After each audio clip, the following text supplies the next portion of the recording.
¿Qué pasa con la gloria de Dios en nuestra casa? ¿Qué pasa cuando traemos este culto que vivenciamos a través de las imágenes, lo traemos a casa? Pueden suceder dos cosas. O puede ser para bendición, o puede ser para indiferencia y perdición. Es peligroso traer la presencia del Señor a nuestra casa. Puede abrirnos puertas extraordinarias de bendición, pero también puede cerrarnos muchas puertas. Y va a depender de la actitud que nosotros tengamos devocionalmente ante la gloria del Señor, los resultados que esto provocará en nuestras vidas.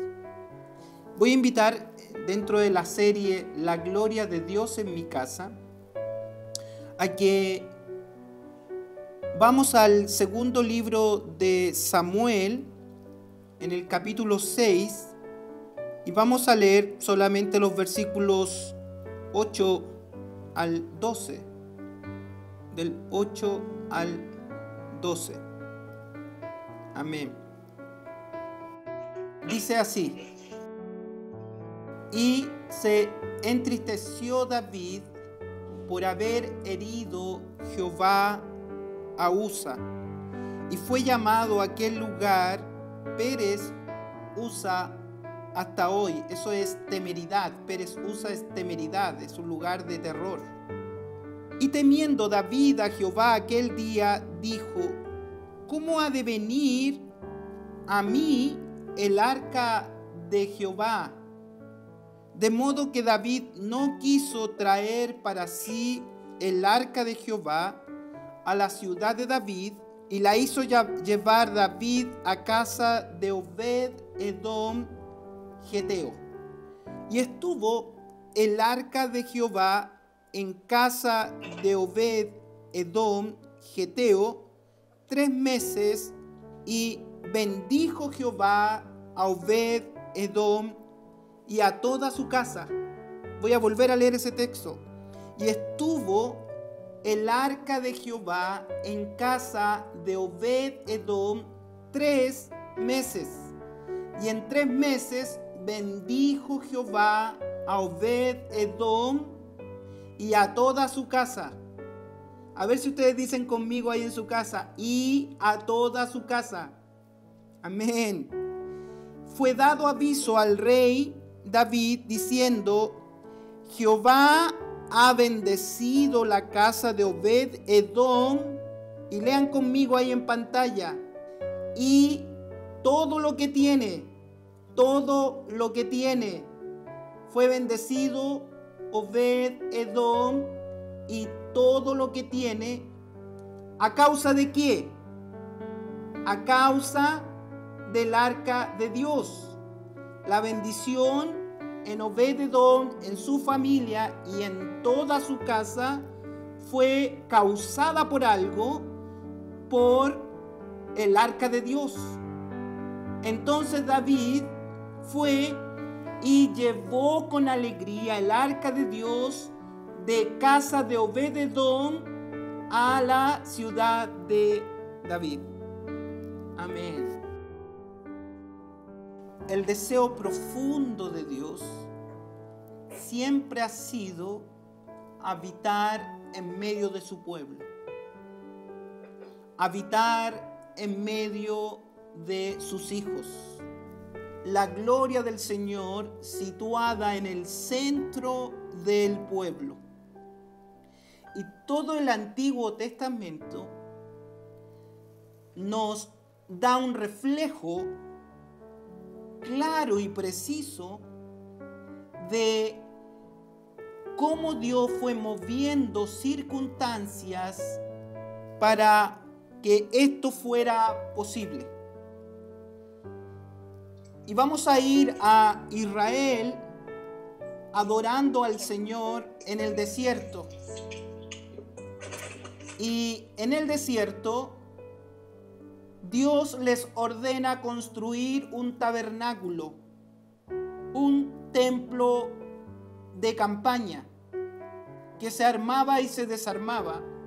Y junto con ello les ordenó fabricar varios muebles que iban a ser un tipo de lo que él iba a reflejar en el Nuevo Testamento. Cada mueble nos simboliza algo.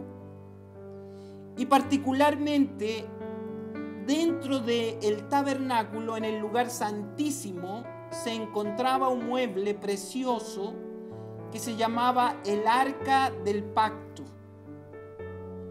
A ese lugar donde estaba esta Arca del Pacto, que contenía 2 querubines preciosos, en su interior contenía una porción de maná, en su interior contenía las 2 tablas escritas con el dedo de Dios, los 10 mandamientos. En su interior contenía la vara de Aarón que había reverdecido y estaba tapada por esta cubierta de oro que eran unos querubines. Y en el centro del arca, desde el centro, una luz muy potente que era el Chequiná, la gloria del Señor, se iluminaba todo ese lugar santísimo, y desde ese centro, desde esa arca, salía la gloria, se elevaba por encima del tabernáculo y después se transformaba en una nube que todo el pueblo afuera del tabernáculo podía mirar. Y por las noches esa misma gloria se transformaba en una gran bola de fuego que los mantenía temperados y cubiertos. Así Dios manifestaba que su gloria estaba en medio de ellos, con el deseo de habitar para ellos, para ser de bendición.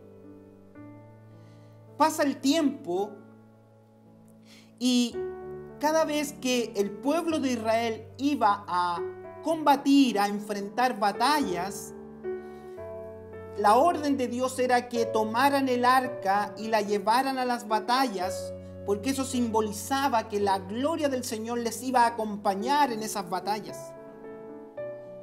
Pero en el tiempo, esta arca se transformó para el pueblo de Israel en un simple mueble amuleto.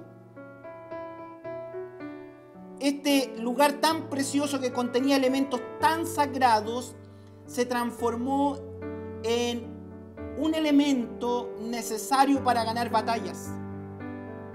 Un amuleto.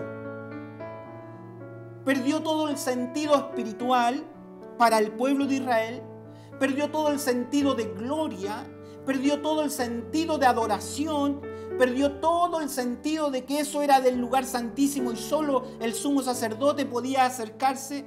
O sea, había perdido todo valor para ellos.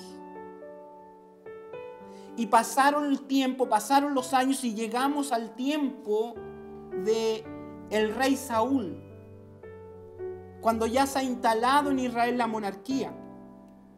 Y Saúl, producto de su actuación, de su corazón que está lejos del Señor, su corazón falto de devoción, su corazón falto de temor y de reverencia a las cosas sagradas, ha permitido que el arca del Señor caiga en manos de los filisteos, los enemigos. Y estuvo mucho tiempo en manos de enemigos. Este mueble sagrado estuvo en manos de los enemigos. Y aquí se empieza a suscitar la historia que hemos leído hoy. Cuando David asciende al trono, su deseo, el deseo de su corazón es que el arca del Señor tenga el lugar que se merece. Él quiere construir un templo para que la gloria del Señor venga nuevamente. Ese es el deseo de su corazón. Entonces él empieza a investigar qué ha pasado con este mueble sagrado. Y hace 20 años atrás de la lectura que les he leído hoy, 20 años antes, los filisteos fueron invadidos por Dios sin intervención humana, y fue Dios mismo el que movió a los filisteos para que devolvieran el arca. La historia es maravillosa, es extraordinaria y me quitaría varios minutos exponerla en pleno. Pero los filisteos devuelven el arca y cuando el arca vuelve a Israel, buscan a una familia de sacerdotes para que guarde el arca, mientras tanto se construye un lugar donde dejar el arca. Como no hay templo, como no hay tabernáculo, como no hay lugar donde dejar el arca, han decidido que un sacerdote se la lleve a su casa. Ese sacerdote se llama Abinadab, familia sacerdotal. Y Abinadab lleva el arca de Dios a su casa.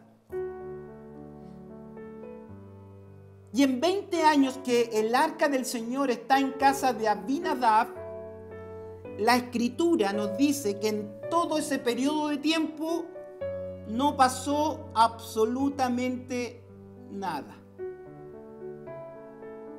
Nada. No leemos en el relato bíblico manifestación de gloria. No leemos en el relato bíblico oración, adoración, alabanza, testimonio. La Biblia guarda silencio y hay 20 años en que el arca del Señor es un mueble guardado en un rincón de una casa de un sacerdote, sin vida, sin efectos, sin absolutamente ningún testimonio, sin fervor, sin adoración, sin canto. Se transformó en un medio solo de un mueble guardado sin sentido. Y después de 20 años de estar en la casa de Abinadab, es David, cuando asume el trono, que él pregunta por el arca. Y dice, ¿dónde han dejado el arca? Aquella arca que leemos en los escritos, que tenía una presencia gloriosa, que habían manifestaciones extraordinarias. Aquella arca que hizo abrir el Jordán, ¿se recuerdan? Aquella arca que llevaban en los hombros cuando los muros de Jericó cayeron. Aquella arca que hicieron temblar a los enemigos. ¿Qué ha pasado con el arca? Está olvidada en la casa de un sacerdote que no tiene temor, que no tiene reverencia, que no tiene adoración, que no tiene sumisión, que no tiene nada. Solo tiene un amuleto en su casa. Y David la hace traer, dice, traigamos el arca. Y aquí llegamos al pasaje que hemos leído hoy. David dice, traigamos el arca, y la hace traer. Y la traen con un descuido, con una falta de temor, con una falta de reverencia tal que la Escritura nos relata que cuando traen el arca, la traen en unos bueyes y los bueyes trastabillean y el arca tiende a caerse. Y viene uno de los hijos de Abinadab, Usa, y la va a firmar para que no se caiga. Y cuando él toca el arca, cae fulminado a tierra, muerto, porque puso sus manos en el arca. Y esta gran celebración, esta fiesta que tenía David con el pueblo, se acabó. Dios estaba molesto porque han hecho mal uso del arca. Es una manifestación no solo de ese minuto que Usa tocó el arca, es la manifestación de la falta de temor que Abinadab, Usa, su otro hermano, han pasado por alto como sacerdotes durante 20 años. No es el hecho de que tocaron el arca en ese minuto, es la manifestación de que 20 años descuidaron la gloria del Señor. 20 años despreciaron la presencia de Dios en su casa. 20 años dejaron de rendir honor, culto, adoración al Señor. Y es la culmine de esa situación con la muerte de un familiar de Abinadab, su hijo. Qué terrible las consecuencias, amados, cuando no cobramos valor. Termina Abinadab con un hijo muerto. Termina Abinadab con Eleazar, otro sacerdote desaparecido. Y termina la palabra diciéndonos gran temeridad. Pérez usa gran temeridad. ¿Cuál es esta gran temeridad? Gran temeridad es falta de temor. La temeridad no es el fuego que ha consumido a ese hombre, la situación en sí. La gran temeridad es que ellos no le tomaron valor a ser los recaudos, de ser los garantes de la gloria del Señor en su casa. Tuvieron la gloria del Señor 20 años en su casa y termina con una muerte, con una maldición. Y aquí entramos al sermón del día de hoy.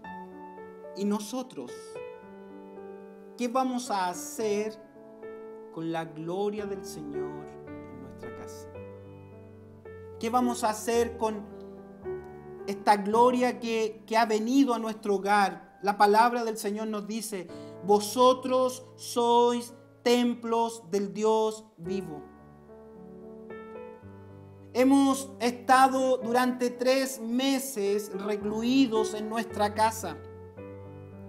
Esa gloria que veíamos a través de las imágenes antes de comenzar mi sermón nos recordaba cuando estábamos en el culto, el podio, nuestro coro, nuestra música, nuestro tiempo de adoración que podemos estar añorando. Pero eso que pasaba ahí ahora se ha trasladado a esta forma de hacer culto. Aquí estamos. Y la pregunta es, ¿qué estamos haciendo con esa gloria de Dios en nuestra casa? ¿Qué significa traer esta gloria del Señor a nuestra casa?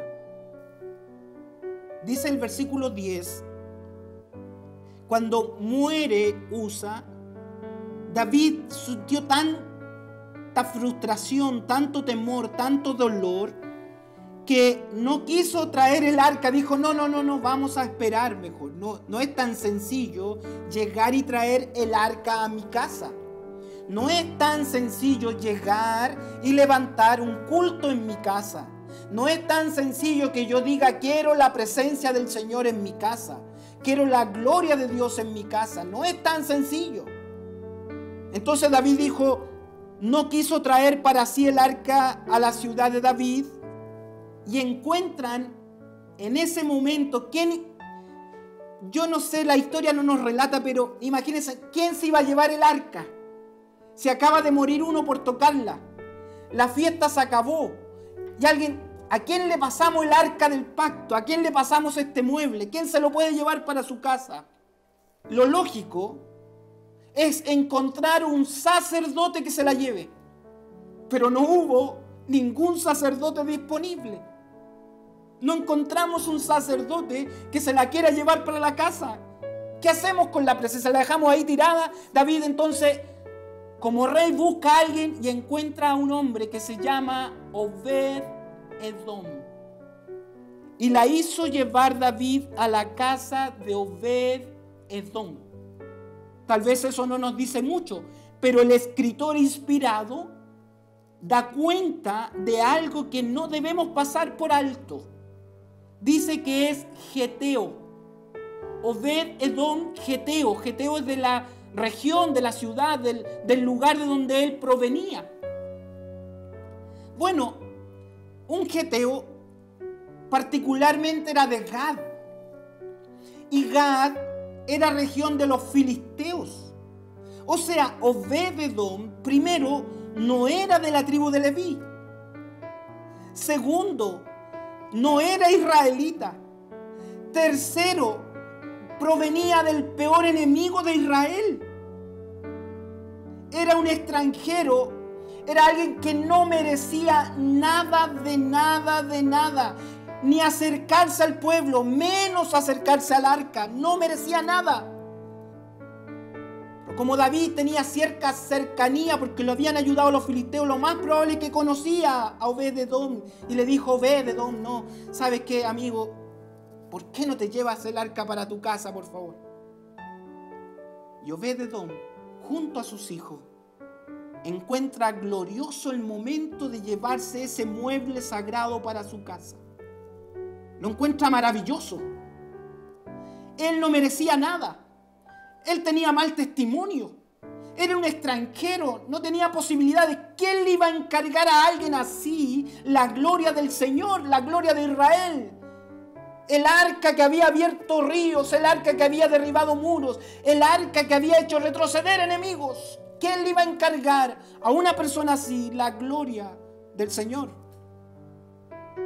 Y Obed-edom, extranjero, toma el arca con todo temor, con toda reverencia, y dice: este es un mueble sagrado. Esta es la gloria del Señor. Esta es la gloria de Jehová de los ejércitos. Esta es la gloria del Señor. Se la llevó con todo temor y temblor a su casa. Y no nos cabe ninguna duda que puso un lugar selecto en su casa. Buscó un lugar dentro de su habitación, de su morada, y dijo: este es el lugar, hijo, donde vamos a dejar el arca.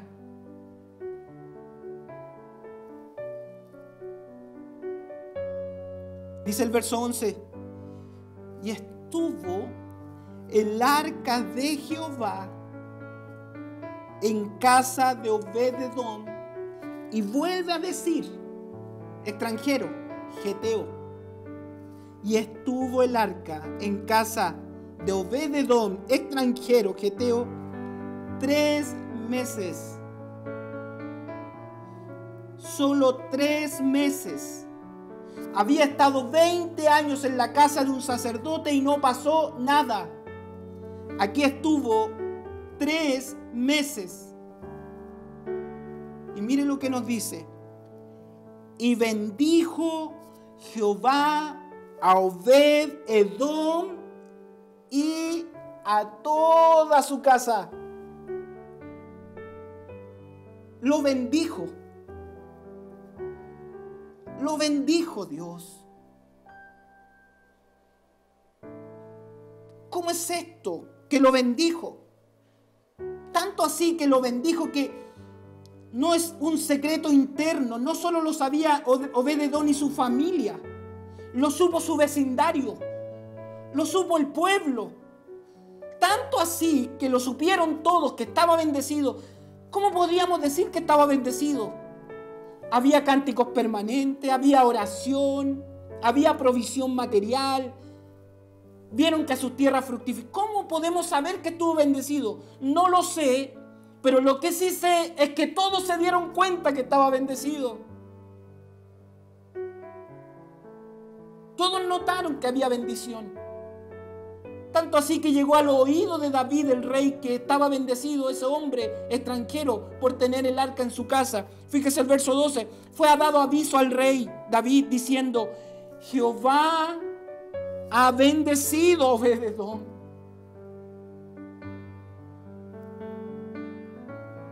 Y no solo él. Ha bendecido todo lo que tiene. Todo lo que tiene. Todo lo que tiene ha sido bendito. ¿Y por qué ha sido bendito?, pregunta David. ¿Por qué está bendecido? ¿Qué pasó? Y le dicen: a causa del arca de Dios. Esa es la causa de la bendición. El arca de Dios en mi casa. El arca de Dios en su casa. Podríamos sentarnos a llorar y a lamentar este tiempo que hemos tenido de estar encerrados. Podríamos juntarnos a quejarnos de que extrañamos el culto, de que no es lo mismo, de que era más lindo cuando estábamos allá, de cuando allá sí que levantábamos los brazos, allá sí que llorábamos, que era lindo cantar en el culto. Podríamos estar cada vez que nos juntamos lamentándonos. Abinadab se lamentó 20 años, tuvo 20 años en esa condición y terminó con un hijo muerto con gran temeridad. Pero Obed-edom, el extranjero, es bendecido por el Señor.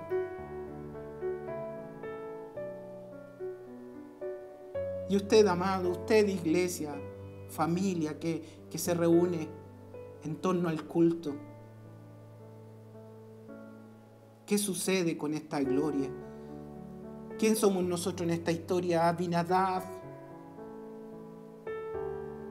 que necesita un templo para adorar.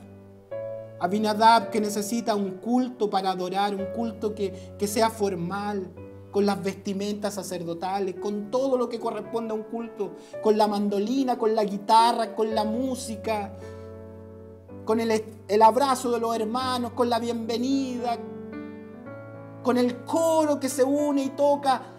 Y Abinadab estuvo esperando 20 años por el coro, 20 años por el culto, 20 años por el templo y no pasó nada. Obed-edom, extranjero, inmerecedor. La gloria del Señor llegó a su casa y en 3 meses se notó la diferencia. ¿Y qué usted, amado, en 3 meses que hemos estado en esta condición, trayendo la presencia del Señor a nuestra casa? Podrán decir los que nos rodean, Dios bendijo la casa. No quiero nombrar a ninguno. Mejor usted hágase la pregunta, ¿ha bendecido Dios mi casa? ¿Ha bendecido Dios mi familia? ¿Ha bendecido Dios mis recursos? ¿Ha bendecido Dios mi despensa? ¿Ha bendecido Dios mi testimonio? He podido dar testimonio. He podido seguir cantando. Ha crecido mi fe. Ha crecido mi tiempo de oración. Ha crecido mi tiempo de adoración. He encontrado más tiempo para estar en la intimidad de los hermanos. He aprendido a amar a mis hermanos en mayor grado. Podrá llegar a oídos de los demás que Dios ha bendecido su morada este tiempo, que la gloria del Señor está en su casa. Este tiempo que la presencia del Señor ha estado ahí en su casa.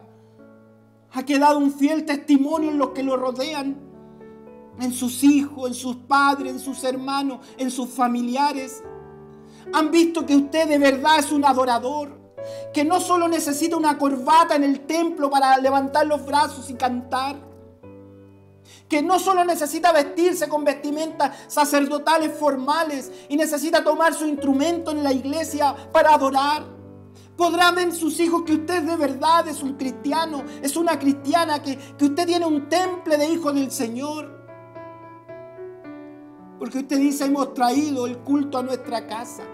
Hemos traído el culto a la iglesia en nuestra casa. Hemos traído el arca del Señor a nuestras vidas. Hemos traído la presencia del Señor a nuestra casa. Le recuerdo a usted que esta presencia, esta arca contenía elementos adentro. Tenía una porción de maná. Tenía las tablas de la ley. Tenía la vara de Aarón que reverdeció. ¡Wow! ¡Qué elementos! O sea, cuando yo digo quiero traer la presencia del Señor a mi casa, no solo estoy diciendo quiero sentir la presencia como a algunos emocionalistas les gusta demasiado. No es lo mismo porque no siento lo mismo. No se me paran los pelitos. No siento eso de dar gloria al Señor. ¿Quién le dijo que eso es la presencia del Señor? ¿Cómo podríamos relegar la presencia del Señor a algo emocional, a algo físico? ¿Cómo podríamos ser tan ineptos como Abinadab de pensar que eso es la gloria del Señor? Abinadab pensaba que la gloria del Señor era la nube y no lo que contenía. Él tuvo todo el tiempo en su casa el maná. Tuvo todo el tiempo en su casa la vara de Aarón que reverdeció milagrosamente. Tuvo todo el tiempo en su casa, todo el tiempo estuvo en su casa. Las tablas que escribió el dedo de Dios, las tuvo ahí. ¡Wow! Quedaría yo por ver ese escrito del mismo dedo de Dios. Me encantaría verlo. Pero él lo tuvo 20 años. Nosotros, amados, tenemos la bendición de traer el culto a nuestra casa. Traer el arca de Dios a nuestra casa. Jesús dijo, yo soy el pan vivo que descendió del cielo. O sea, cuando yo digo traigo esta gloria a Dios a mi casa, estoy diciendo traigo el maná, el pan vivo cada día a mi casa. Y si llega el pan vivo a mi casa, hay bendición. Si está Jesús en mi casa, hay provisión, hay bendición. Cada mañana son nuevas sus misericordias. Cada día son nuevas sus bondades. Cada día el Señor se encargará. El pan vivo del cielo desciende a bendecirnos. Porque yo le doy honor. Yo no necesito un templo para ser el bendito. Yo necesito el pan vivo en mi casa cada día. La presencia del Señor en mi casa. Yo necesito oír la palabra del Señor, dicha por la boca de Dios, que es la Santa Biblia. Aquí está su palabra. Cuando digo quiero traer la presencia de Dios a mi casa, traigo la palabra de Dios a mi casa. Quiero oír palabra, quiero leer palabra, quiero estudiar palabra, quiero enseñar palabra, quiero enseñarle la palabra a mis hijos, porque he traído la presencia del Señor a mi casa. En mi casa tengo la vara de Aarón que reverdeció. ¿Qué significa eso? Es maravilloso lo que pasó con la vara de Aarón, hermanos. Es maravilloso. La vara de Aarón reverdeció, luego floreció, luego dio renuevos y luego dio frutos de almendros y flores. ¡Wow! Todo el proceso milagroso. Cuando yo digo quiero que la gloria del Señor esté en mi casa, es que voy a florecer espiritualmente. Voy a dar frutos espirituales. Va a haber aromas a Dios en mi vida. El carácter de Cristo va a crecer en mí, va a crecer en usted. Si usted me dice que está esperando volver al templo para crecer en Dios, para dar fruto, para desarrollar sus dones, para desarrollar sus talentos, quiero decirle que se va a transformar en una Abinadab esperando 20 años por un templo. Y Obed-Edom en 3 meses fue bendito. En 3 meses se notó la bendición de Dios en su casa. Solo porque le dio honor, honor, honor. Obedeció, creyó, valoró la presencia del Señor en su casa. Termino con las consecuencias de estos 3 meses. ¿Qué sucedió con Obed-Edom después de 3 meses? La Biblia dice, David se enteró y ya notó que Dios ya no estaba enojado y le dijo, vamos a traer el arca entonces. Y manda a dar aviso a Obed-Edom y le dice, Obed-Edom, te prestamos el arca nomás por un poquito de tiempo, pero ahora hay que traerla de regreso. Y Obed-Edom viene a hacer una petición al rey y le dice al rey, Rey, yo sé que soy extranjero, yo sé que no soy sacerdote, yo sé que yo no tengo competencias ni condiciones para cuidar el arca, pero rey, producto del arca mi familia ha sido bendecida y yo te pido algo, que permitas a mí y a mi familia mudarnos a donde esté el arca.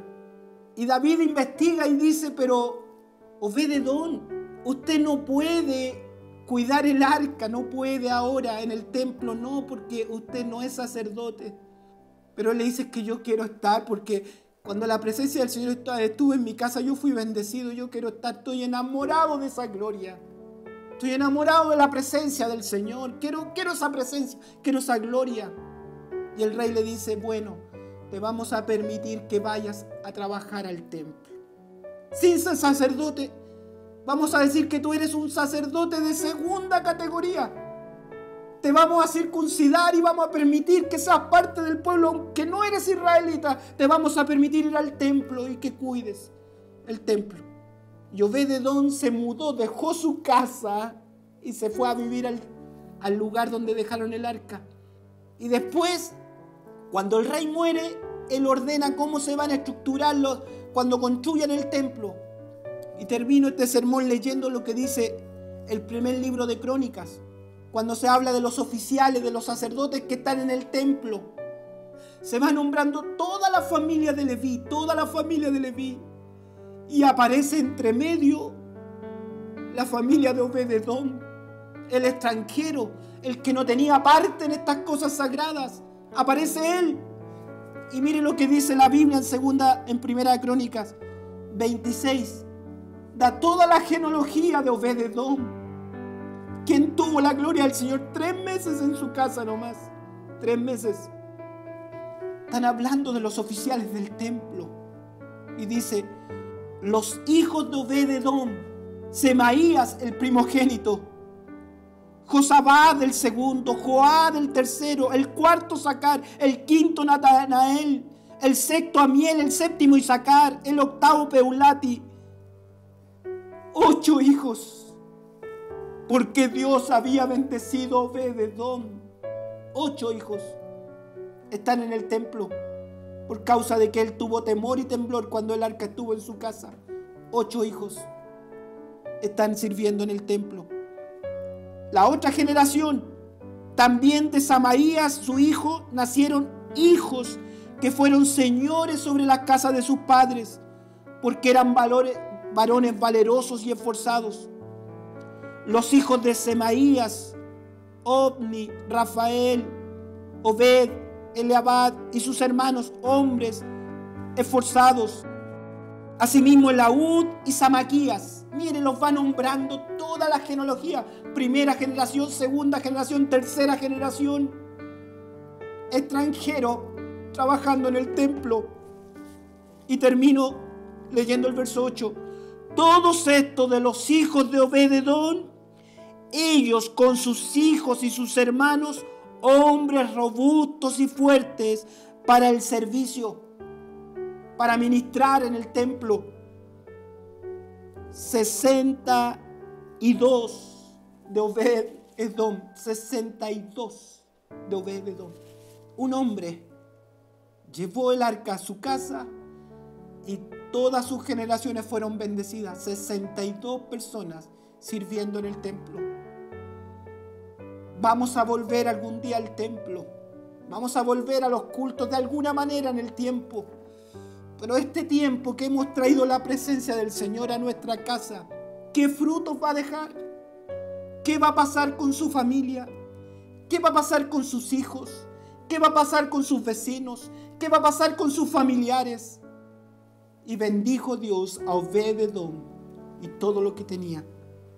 Y yo quiero terminar preguntándoles esta tarde, ¿qué hará usted con la presencia del Señor en su casa hoy? No busque excusas que por la pantalla no es lo mismo. No busque excusas que esto no es lo mismo, que no siento lo mismo. ¿Qué pasará con la presencia de Dios hoy en su casa?